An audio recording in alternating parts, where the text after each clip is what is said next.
Okay, here we go. Focus. Speed. I am speed. One winner, one loser. I eat losers for breakfast. Oh, maybe I should have had breakfast. Lots of protein. No. Stay focused. Speed. I am faster than fast. Quicker than quick. I'm lightning. Hey, Cassandra, are you ready? Yeah. Okay, we're ready. Let's do this, Kim. Okay. All right, ready? Here we go. Wait, let me put my horn down. Okay, here we go. 3, 2, 1. Woo!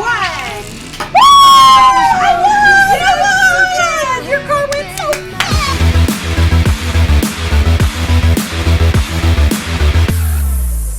Hi, everyone. I'm Cassandra. And I'm Kim, and welcome to Central Kids TV.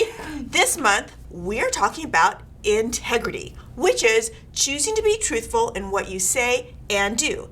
In other words, you can be trusted. Who do you think is the most integrity-trious person that you know? Kim, that's not a word. You know what I mean. Okay. I'm not sure. Let's think. Maybe, I know. My sister. Nope. No? My husband? Nope. Okay, how about you, Kim? Is it you? Oh, well, that was a good guess. Yeah. No, not me. Okay. It's a NASA race car pit crew person. You know? What? Yes. What? You know the pit crew Yeah. and the cars. Uh-huh. I mean, the car rolls in at the race, and the 4 guys come out and they change the tire really fast. They Yeah. air up the tires and they wash the windshield and they check the oil. Yeah. Done. Real fast. Yeah, no, I think you're right because they have to have lots of integrity in what they do. Right. Yeah. You've got to be able to trust them. I mean, if Yeah. they didn't have integrity, they could ruin the race. Yeah, they could sure make it so could, you yeah. lost, or they got to be really good because they keep the driver safe. I mean, they help make your dreams of being a race car driver come true. It's true, it is. I want to be one. What? Really? I think you have to be like super strong to be a pit crew worker. What? Look, I am strong. Okay. But I don't like the smell of car exhaust. Well, there goes that dream. No. I think I can get past that. I think I could. I think I can do it. Really, Kim? Uh-huh. Okay. Well, have you ever actually seen a pit crew at work? Well, not really. I mean, maybe on TV. All right, here, look, I want you to check this out. We're gonna check this out real quick.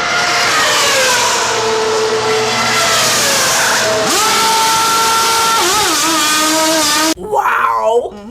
They're really, really, really fast. Yeah, they change all 4 tires in seconds. Kim, do you even know how to change a tire? Change a tire? Yeah. Like on a car? Yes.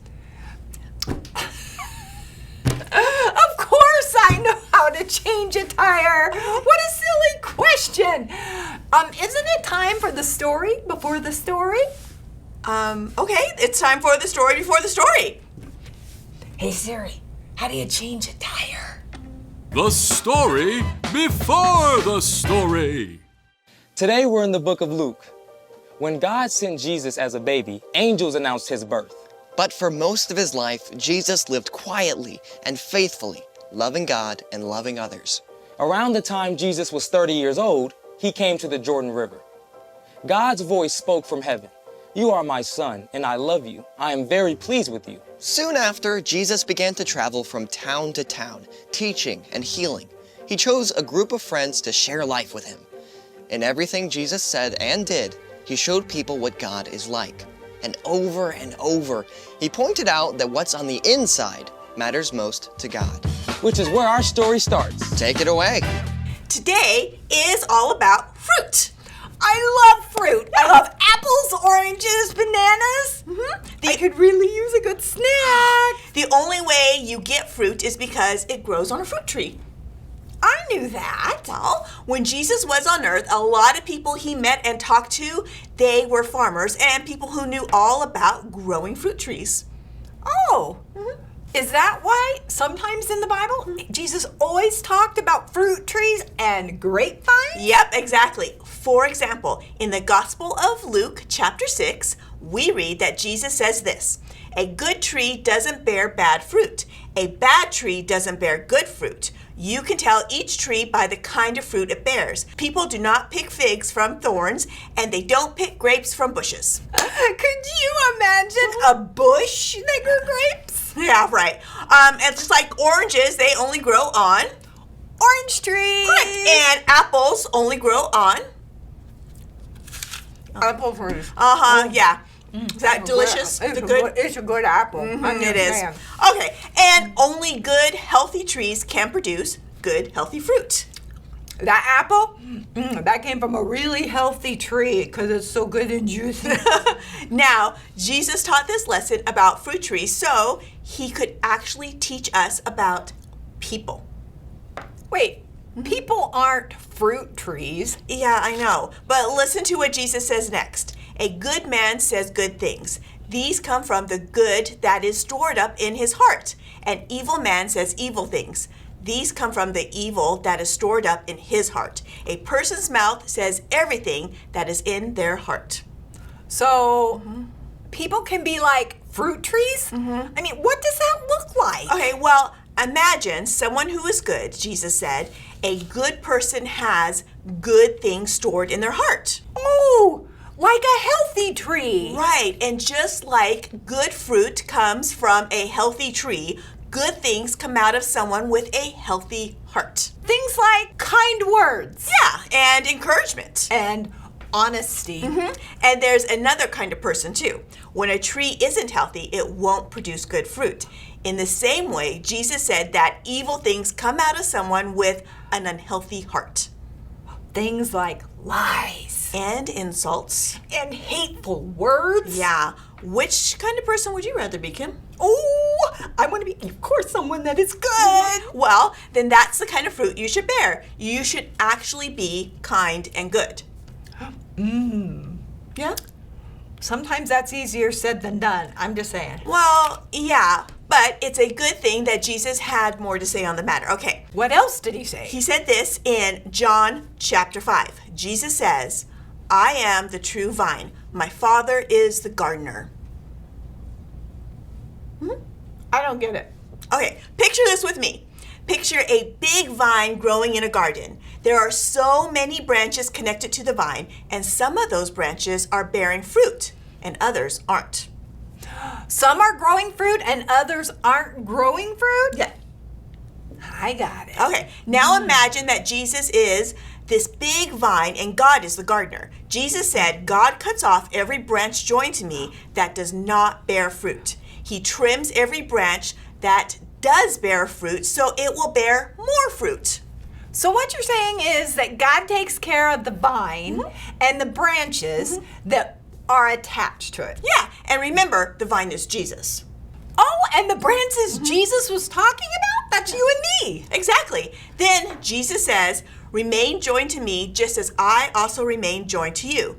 No branch can bear fruit by itself. It must remain joined to the vine. In that same way, you can't bear fruit unless you remain joined to me. So as long as the branches stay connected to the vine, they'll continue to bear more and more fruit. Exactly, yeah.